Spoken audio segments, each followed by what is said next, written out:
Culture and social cohesion. Grounding in local perspectives generates effective co-imagining. One of the exercises in co-imagining that we attempted during this immersion journey was with the representatives of the Kakuma refugee community. For them, they were able to easily point out many of the shortcomings in the administration of both Kakuma Camp and the Kalube Integrated Resettlement Project, which is happening next door to it and is kind of part and parcel of the overall refugee response.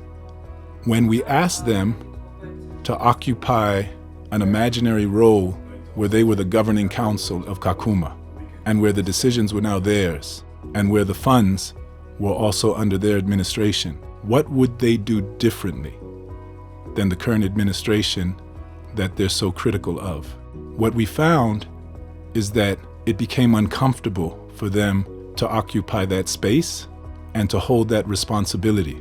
And they would tend to default back to that critical mode as passive participants in the system rather than leaders and agents with responsibility over it. So there was a dissonance that kicked in when they were asked to assume responsibility. And this makes sense when we think about the weight of responsibility.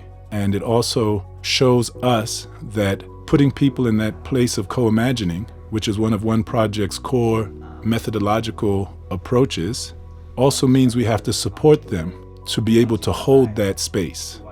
And this may require more time, more effort, more focus on empowerment and creating in their mind a sense of capacity to even be able to assume that responsibility. And so thinking about what type of activities can help them assume that role is going to be important for One Project. What is wealth on social capital?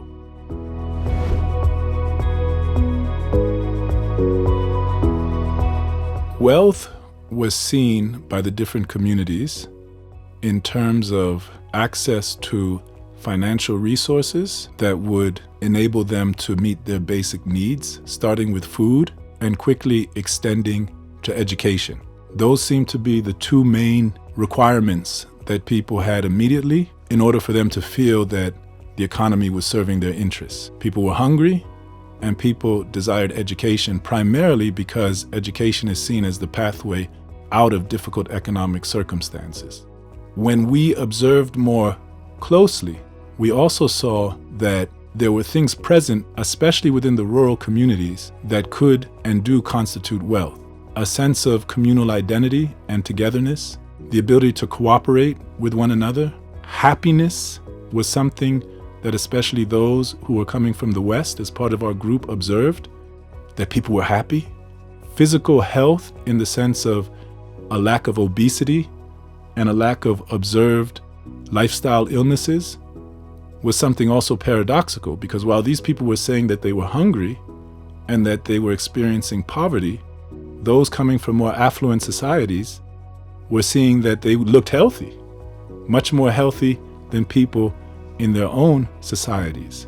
So social cohesion, the ability to cooperate, physical health, and just psychological well-being has to be considered as part of wealth alongside the more material aspects that we often associate with economic prosperity.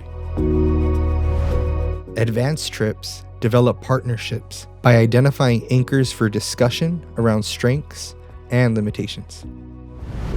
The GE field officers went into Kitui town looking to take photos of the various economic themes we discussed earlier that day. So they walked Kitui town taking images of what they felt inspired the symbol of ecology or sovereignty or people power. These photos were then printed, and the field officers alongside OP took these images to Kitui East to visit a community inclusion voucher group. These photos, instead of saying, this is how we define ecology, instead, the GE field officers were able to present a photo of what they felt was a symbol of people power or ecology or sovereignty in Kitui town. And then the community was able to have a robust conversation about what that photo meant to them, how that photo related to their economic system.